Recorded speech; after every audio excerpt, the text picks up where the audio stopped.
It all started with the radio, an old dust-covered Marconi from the 40s, a relic my grandfather had kept in his workshop for as long as I could remember, perched on a workbench amid jars of screws and coiled links of wire. After he passed, my parents, in a fit of what I can only describe as sentimental purging, decided our quiet suburban home needed more character. So the radio was moved from the oily silence of the workshop to the corner of my bedroom. It was a hulking piece of furniture, made of dark, polished mahogany that seemed to drink the light in the room.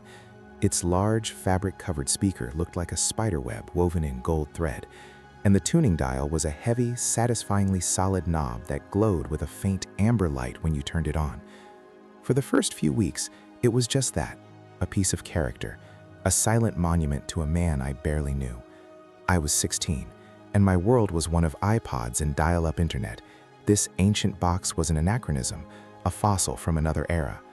I'd run my fingers over its smooth, cool surface, tracing the intricate carvings along its base, and feel nothing but a vague, distant respect for a bygone time. One night, during a bout of teenage insomnia fueled by too much caffeine and a book I couldn't get into, I switched it on, not expecting anything really. The house was still, the kind of deep, suburban quiet where you can hear the hum of the refrigerator from 2 rooms away, a sound that usually comforted me, but tonight felt like a low, expectant drone. A low, crackling hiss filled my room, the sound of a dead channel, like cosmic rain. I twisted the heavy knob, its movements slow and syrupy, feeling the mechanical resistance inside the machine. The needle on the frequency display slid across the glass, past silent, forgotten stations with names like WKR-AM. I was about to give up when a flicker of sound caught my ear, a tiny island in the ocean of static. It wasn't music or a talk show. It was a voice, a man's voice, calm and steady, reading a series of numbers. 7, 4, 1, 9, 0, 0, 3. The voice was flat, devoid of emotion, like a machine, yet there was an undercurrent of something else I couldn't quite place, a weariness, maybe, or profound resignation.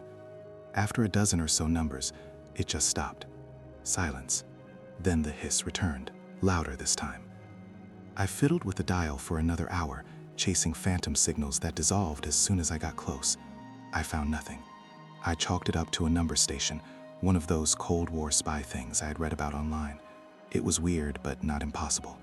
I went to sleep, the faint scent of old wood and hot vacuum tubes in the air, a smell that was both comforting and vaguely unsettling. For the most part, I forgot about it. A week later, it happened again. Another sleepless night, the same restless energy buzzing under my skin. I turned again to the radio, more out of habit than expectation. I twisted the dial. This time, it wasn't numbers. It was a story, or what sounded like a story, a woman's voice, soft and breathy, tinged with a faint accent I couldn't identify, maybe Scandinavian or Eastern European. She spoke of a town by the sea, a place of perpetual fog and leaning houses painted in colors faded by the salt air. She described a lighthouse keeper who had lost his wife to the waves and who, every night, would light a second lamp in his window, a beacon for a ghost ship that ever came home. The detail was incredible, painfully vivid. I could almost smell the salt in the air, feel the damp chill of the fog she described clinging to my skin. I could picture the worn, calloused hands of the keeper as he polished the brass of the second lamp. There was no introduction, no sign-off. The story simply began, unfolded for maybe 5 minutes, and then vanished back into the static as if it had never been. I sat there, bathed in the radio's amber glow, my heart pounding a frantic rhythm against my ribs. This was different. A number station was a curiosity. This felt like an intrusion, like I was eavesdropping on a secret not meant for me. Over the next few months, the broadcasts became my ritual, a secret obsession. I never knew when they would appear. Sometimes I'd find them on the far left of the dial, in the frequencies that were supposed to be empty static.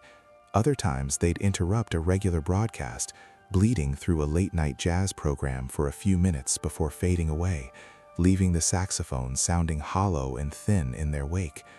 The content was always different, yet always had the same strange, ethereal quality.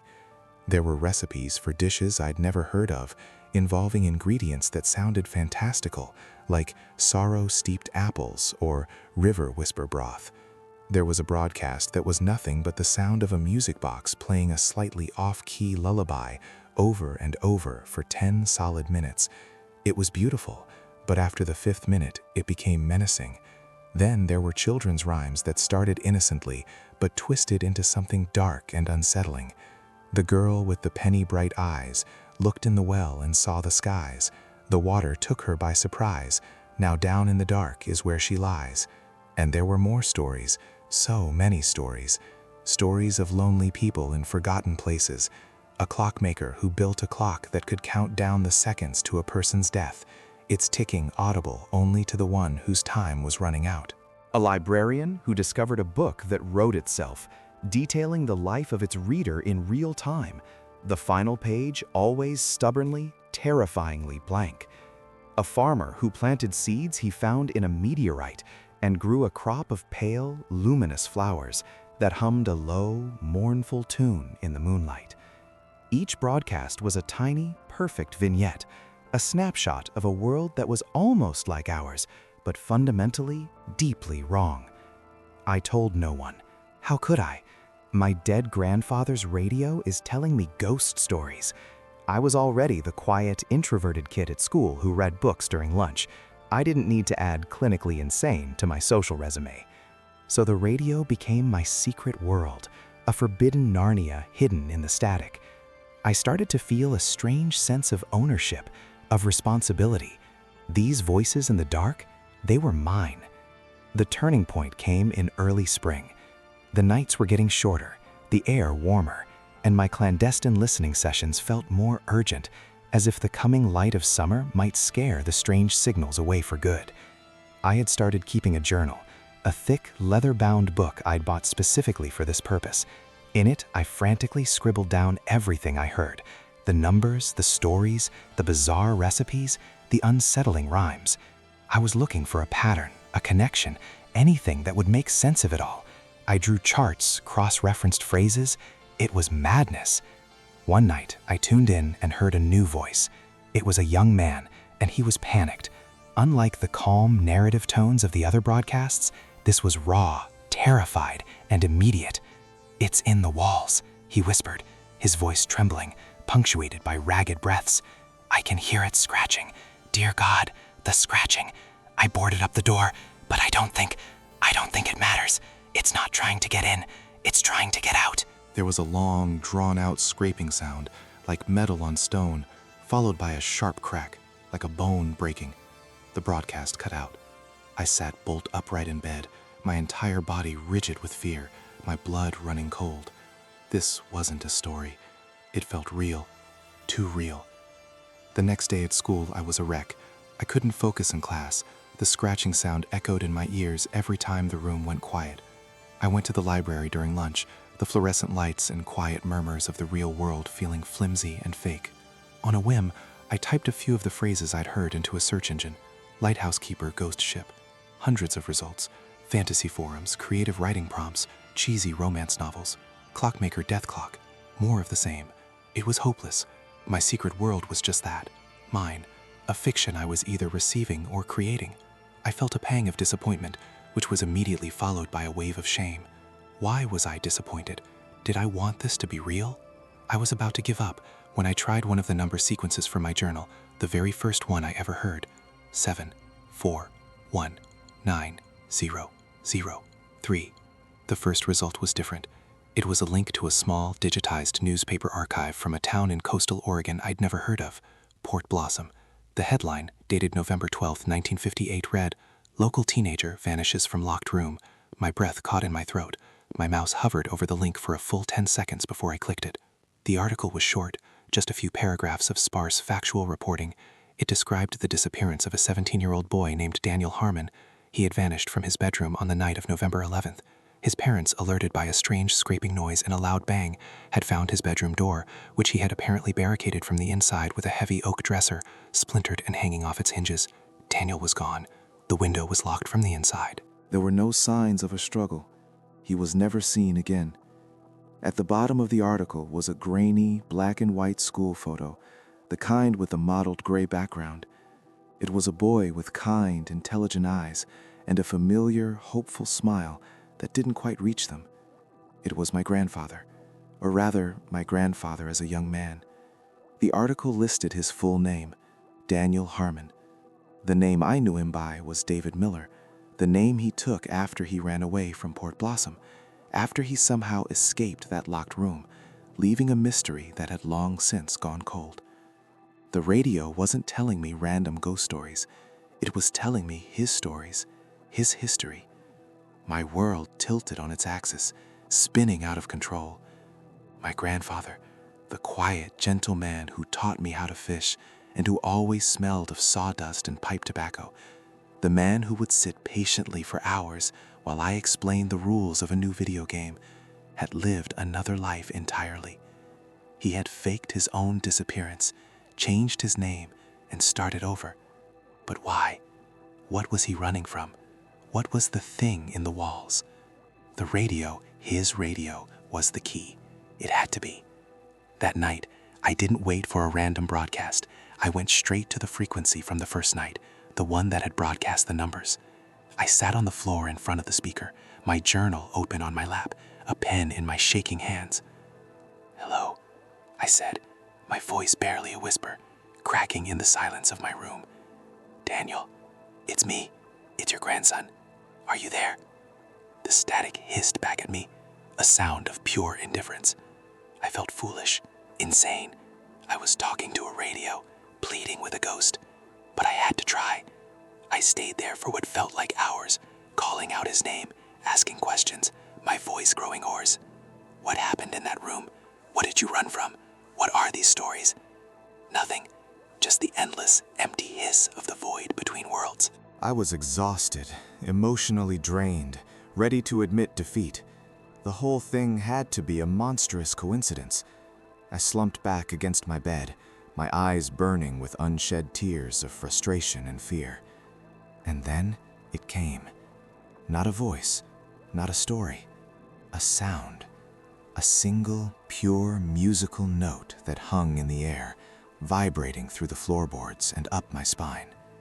It grew louder, more intense, until the very glass of the radio's display seemed to hum with it, the amber light within brightening to an almost painful intensity. Then, a new voice emerged from the tone, clearer and colder than any I had heard before. It was a woman's voice, but it was ancient, genderless, and filled with a chilling, inhuman authority. "The gateway is unstable," it said, the words sharp and precise, each syllable a perfect crystalline shard of ice. "The observer has changed. The stories are bleeding through." A pause. The humming intensified, and the air in the room grew heavy, thick with the smell of ozone. "You were not meant to listen. You are an anomaly." My blood turned to ice. This wasn't a memory. This was a message, a direct communication, for me. "We offered him a choice," the voice continued, its tone unwavering, a statement of simple, indisputable fact. His life, for the ones he left behind. He chose to run. He broke the compact. He left the gate unlocked. I finally understood, and the understanding was a physical blow. The stories weren't just stories. They were people, real people from his town, from his past, their lives and souls compressed into these narrative echoes, trapped. The recipe was from the baker's wife who died in a fire. The children's rhyme was from the little girl who drowned in the town well, the lighthouse keeper who lost his love to the sea. They were all souls he had somehow traded, bartered to this thing, this gateway, in exchange for his own escape.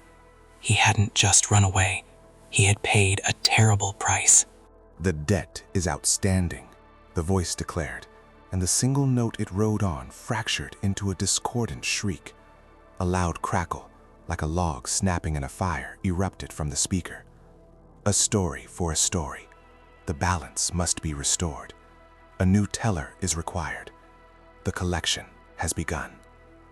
The amber light on the dial began to pulse, faster and faster, a frantic heartbeat in the dark. A wave of vertigo washed over me, and the room seemed to stretch and warp at the edges. My own life, my own stories, My memories. They felt thin and fragile, like pages of a book ready to be torn out, rewritten, and broadcast into the void. A sharp, splitting pain shot through my head, and the last thing I heard before everything went black was the scraping sound. Metal on stone.